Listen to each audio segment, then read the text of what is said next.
ഈ ക്ഷേത്ര ചൈതന്യത്തിന്റെ തന്നെ പ്രതീകമായിരിക്കുന്നതായ വലിയ വെരിക്കല്ല്.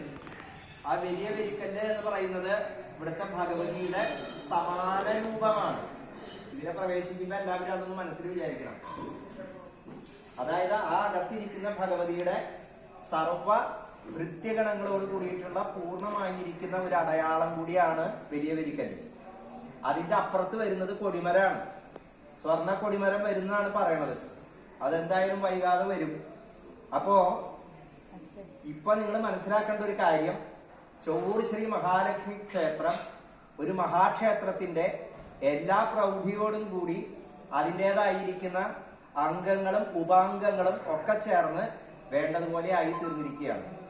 ഇനി ഇതിനുള്ള ബാക്കിയുള്ള കാര്യങ്ങൾ ഈശ്വര നിയോഗത്താൽ ഈ ദേശത്തിന്റെയും ഇവിടെ വന്ന് തൊഴുന്ന ഭക്തരുടെയും ഭാഗ്യം, ജീവിതത്തിന്റെ അഭിവൃദ്ധി, ഇതിനൊക്കെ അനുസരിച്ച് ഈ ക്ഷേത്രവും അഭിവൃദ്ധിപ്പെടും.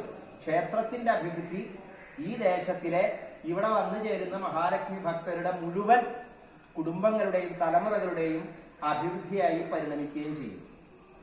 അതിൽ വളരെ പ്രധാനപ്പെട്ട ഒരു കാര്യം, നമ്മൾ ഈ ചെയ്യുന്നതായ ചടങ്ങുകളൊക്കെ മറ്റ് മഹാക്ഷേത്രങ്ങളിലൊക്കെ ചെയ്യുമ്പോൾ വളരെ ഭീമമായിട്ടുള്ളതായ ചെലവ് വരുന്ന കാര്യങ്ങളാണ്. ഇവിടെ ഒരു തന്ത്രി സ്ഥാനത്ത് നിന്നുകൊണ്ടാണ് ഞാനിത് ചെയ്യുന്നതെങ്കിലും എൻ്റെ മനസ്സിന്റെ ഭാവം എൻ്റെ അമ്മയ്ക്ക് വേണ്ടി ഞാൻ ചെയ്യുന്നു എന്നുള്ളതാണ്. അതുകൊണ്ടാണ് ഈ കാര്യങ്ങൾക്കൊന്നും യാതൊരു ശാഠ്യങ്ങളും ഇല്ലാതെ സന്തോഷത്തോടു കൂടി ഇവിടെ വന്ന് ചെയ്യുന്നത്. അതെല്ലാവരും മനസ്സിലാക്കുക. ഇത്തരത്തിലുള്ള കർമ്മങ്ങൾ പൂർത്തീകരിക്കാൻ വളരെയധികം ചെലവ് ഉണ്ടാവും യഥാർത്ഥത്തിൽ. അങ്ങനെയുള്ളതായ യാതൊരു വിത്തശാഠ്യങ്ങളും ഇല്ലാതെ ഇവിടെ വന്ന് നിർവഹിക്കാനുള്ള കാരണം ഞാൻ തന്ത്രി സ്ഥാനത്ത് ഇരിക്കുന്നു എന്ന് മാത്രമേ ഉള്ളൂ.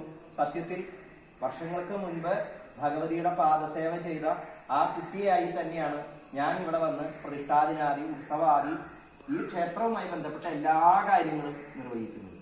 അതുകൊണ്ട് ഇവിടെയുള്ള എല്ലാവരും ഇവിടെ തൊഴുന്നതോടൊപ്പം ഇതൊക്കെ ചെയ്ത് പൂർത്തീകരിച്ച് ആയുസ്സിന്റെ അവസാന നിമിഷം വരെയും ഭഗവതിയുടെ കാര്യങ്ങളൊക്കെ വേണ്ടതുപോലെ നിർവഹിക്കാനുള്ള ആയുസ്സും ആരോഗ്യവും എനിക്കുണ്ടാവാൻ നിങ്ങളും പ്രാർത്ഥിക്കുക. നിങ്ങൾക്ക് വേണ്ടി ഞാനും പ്രാർത്ഥിക്കുക.